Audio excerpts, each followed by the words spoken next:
Од креатор на специјалното јавно обвинителство до негов погубувач. Премиерот Зоран Заев, кој пред 4 години беше силен поборник за формирањето на оваа институција, први сврте грб на Катица Јанева. За професорот по право Димитар Апасиев, погребот на специјалното јавно обвинителство ќе биде и крај за владеачката СДСМ. Апасиев е дециден. Извршителите од случајот Рекет несомнено имале и политичка поддршка, а аферата вели наскоро ќе предизвика длабока политичка криза и предвремени избори. Прашање на време е кога ќе се открие кои се политичарите, веќе се шпекулира во чаршишките муавети, особено алудирам на две женски особи кои што се во врвот на владеачката партија и нивните роднини и пријатели, така што мислам дека погребот на СЈО ќе биде и погреб на владеачката партија, бидејќи тоа е негов проект. ДПМН беше од старт против ова и нив им одговара да потоне СЈО. Меѓутоа сега ќе видиме дали Катица Јанева ќе пропее, условно кажано, и дали ќе поведе и други со себе.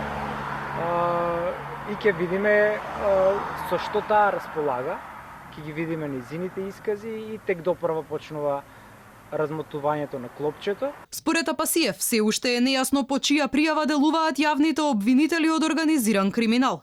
Дали случајот се води според изјавата на осомничениот поткупувач од империја или по пријавата за која лично се пофали премиерот Заев. Премиерот кој што самиот кажа дека во неговиот кабинет ги повикал јавниот обвинител републички и обвинителката Русковска и им предочил дека добил сознанија. Обвинителката Русковска треба да ни појасни по чија пријава она постапува.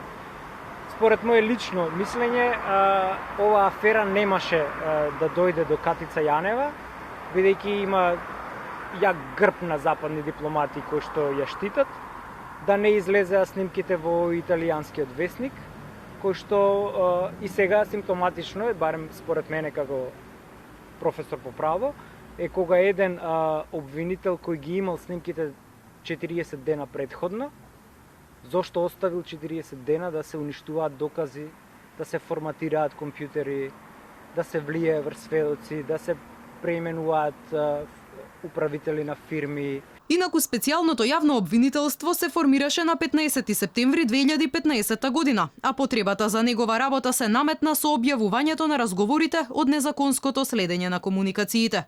Ова обвинителство има мандат од 5 години, што по сила на закон би требало да постои до септември следната година. Сега владата пак крои нов закон, со кој оваа институција ќе замине во историјата, односно ќе продолжи да работи под капата на обвинителството за организиран криминал и корупција.